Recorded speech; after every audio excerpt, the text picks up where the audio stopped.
Pozdrav za sve dragi moji i dobrodošli na moj kanal. U današnjem videu moći ćete da pogledate jedan vrlo jednostavni recept za uštipke za koji nam je potrebno vrlo malo sastojaka koje uglavnom svi imamo u kući. I to su sljedeći. 600 g brašna, 200 g milerama, kisele pavlake ili vrhnje, 200 ml mlijeka, 100 ml ulja, ovdje imam 10 g soli, jedno jaje i jedan prašak za pecivo. I odmah ću krenuti sa pripremom. U jedno malo većoj zdjelu ću da dodam sve sastojke, osim brašna i praška za pecivo. Kratko ću sve promiješati, zatim dodajem brašno i prašak za pecivo na kraju.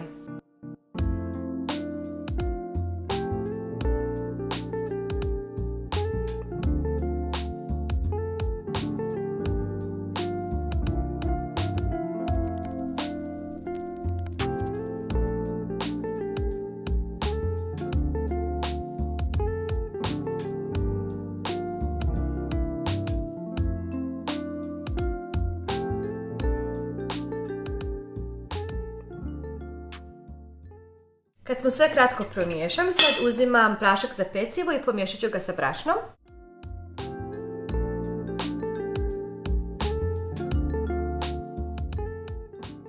I brašno dodajem polako, kašiku po kašiku u ovu smjesu koju smo sad izmiješali.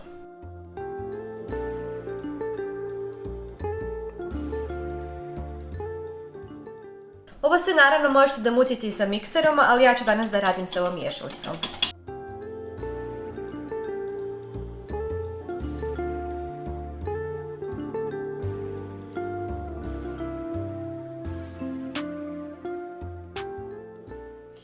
I kad vam tijesto postane previše gusto, kad ne možete više miješati sa ovom mutilicom ili miješalicom, uzmite jednostavno kašiku, a možete i sa rukom.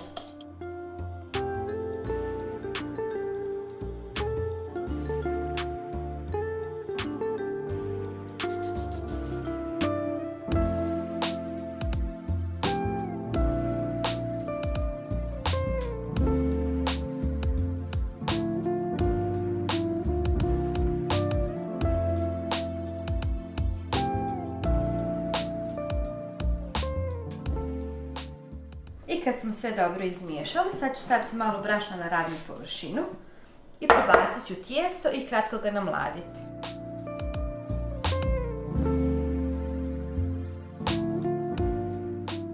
Tijesto je lijepo, mekano, ali se ipak ne lijepi za ruke. Od ove količine koju vidite ja ću napraviti poslije 2 kugle. Jednu ću da nam pripremim i pečem za večeru, a jednu ćemo ostaviti sutra da imamo mi za doručak.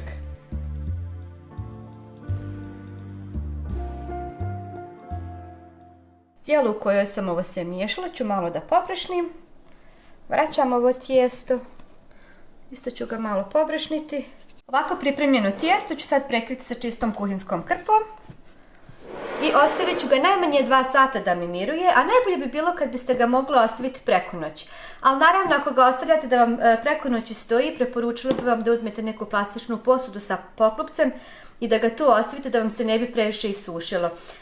Ja često, znači kad znam da ću ove uštipke praviti za doručak, pripremim i predveče, noć prije i ujutru kad ustanem već mi je sve spremno, mogu da i razvijam i da i pečem.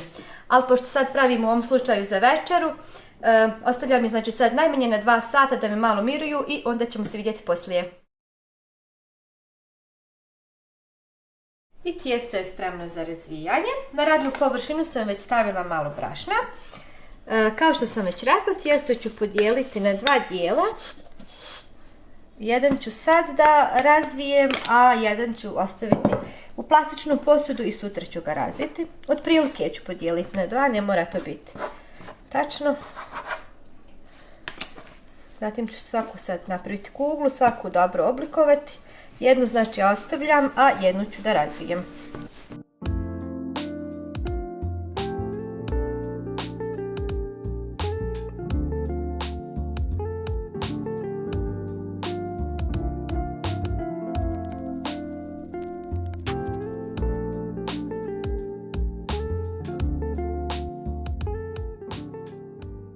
Tijesto ću ostaviti samo 2 do 3 minute da mi malo miruje i onda ću već da ga počnem da razvijam.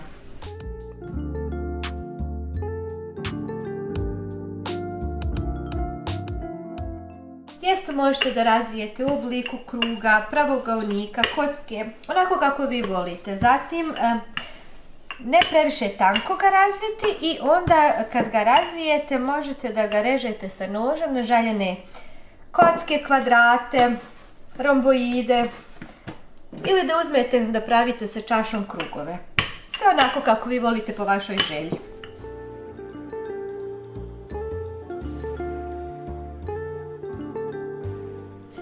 Debljina vam mora biti otprilike pola centimetra do 1 cm, ne previše debelo, ali ni tanko. Ja ću rezati sa pica nožem i pravit ću otprilike oblik romboida. I neću praviti previše veliko jer i djeca jedu i oni vole kad ima manji komada.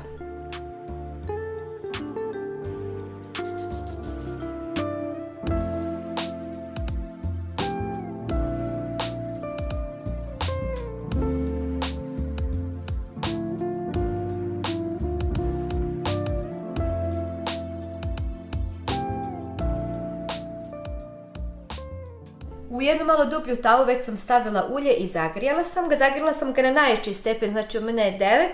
Sad ću da ga smanjim na 6, znači od 9 na 6. I polako stavljam moje uštipke i pečem i otprilike 2 do 3 minute sa svake strane.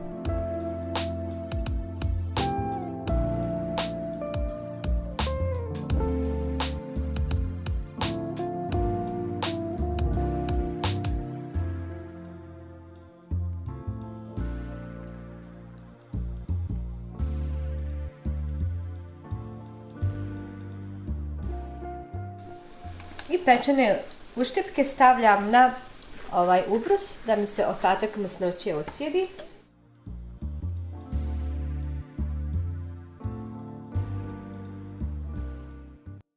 I sad stavljam drugu turu.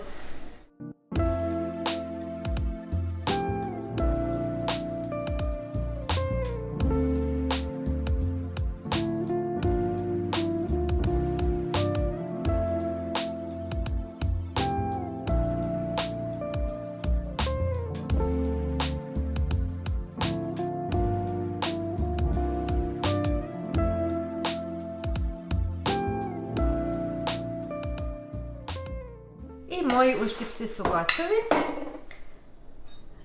Ovako pripremljene uštipke možete sad da servirate kako uz sladne priloge, tako i uz slatke. Najbolje je naravno u kombinaciji sa raznim džemovima, s nutelom, medom, sa raznim sirevima, salamom. Znači kako slano, tako i slatko. Možete se odlučiti za vašu omiljenu kombinaciju. Ja sam ovdje već pripremila par stvari, sad ću još neke da dodam. I još ću u sredinu poredati, znači malo ovih uštipaka i to bi bilo to. Uzet ću sad ovaj jedan malo hladniji, što se malo hladio. Evo ovako to izgleda unutra. Lijepi su, mekani i nisu masni. Iako su se pekli u ulju, stvarno nisu masni. Probajte, obavezno. I dragi moji, toliko od mene za danas. Ja idem još da serviram večeru, da dodam znači još ostatak koji mi fali i onda idemo da večeramo i vidimo se sljedeći put. Ćao!